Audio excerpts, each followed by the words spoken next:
এটা হলো আমাদের জয়নগর টেলিপাড়ার এবছর দুর্গাপূজা প্যান্ডেলের থিম, অর্থাৎ অপারেশন সিন্দুর, যেটা এক কথায় অসাধারণ হয়েছে বলতেই হবে। আর শুধু এটাই না, এরকম আরো 4টে ইউনিক দুর্গাপূজা প্যান্ডেল আজকে আমরা দেখবো। তাই প্রথমে আমরা চলে এসেছিলাম জয়নগর নয়েরপল্লীতে, আর এটাই ছিল এবছর জয়নগর নয়ারপল্লী দুর্গাপূজা প্যান্ডেলের থিম। তোমরা দেখতে পাচ্ছ এই প্যান্ডেলটা তৈরি করা হয়েছে সম্পূর্ণ আগেকার দিনের রেডিও আর ক্যাসেট দিয়ে। এনারা আগেকার দিনের ঐতিহ্যটা তুলে ধরার চেষ্টা করেছে, যেটা খুবই একটা ভালো ব্যাপার। আর প্যান্ডেলের কাজ এখনো সম্পূর্ণ হয়নি, সেটা তোমরা নিজেরাই দেখতে পাচ্ছ।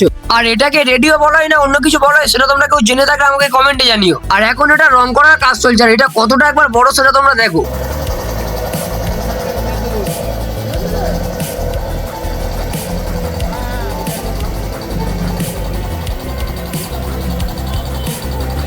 চলো তোমাদেরকে এবার প্যান্ডেলের ভিতরটা দেখাই।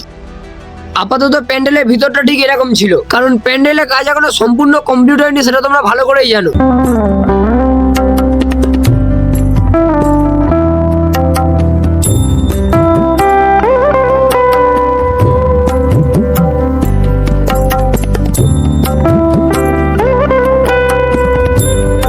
বন্ধুরা, এখন আমরা যাচ্ছি জয়নগর টেলিপাড়াতে।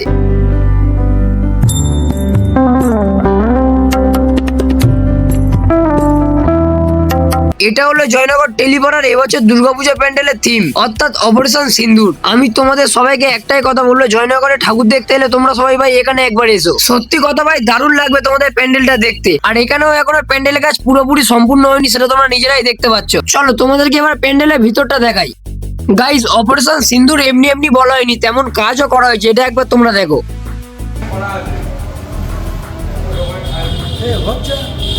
গাইস, এটা তাও নর্মাল, ভিতরে কোনো লাইটও জ্বলছে না। তাহলে তোমরা একবার ভেবে দেখো, যখন লাইটটা জ্বালাবে তখন কতটা না সুন্দর দেখতে লাগবে। আর ভিতরেও এখন প্যান্ডেলে কাজ চলছে।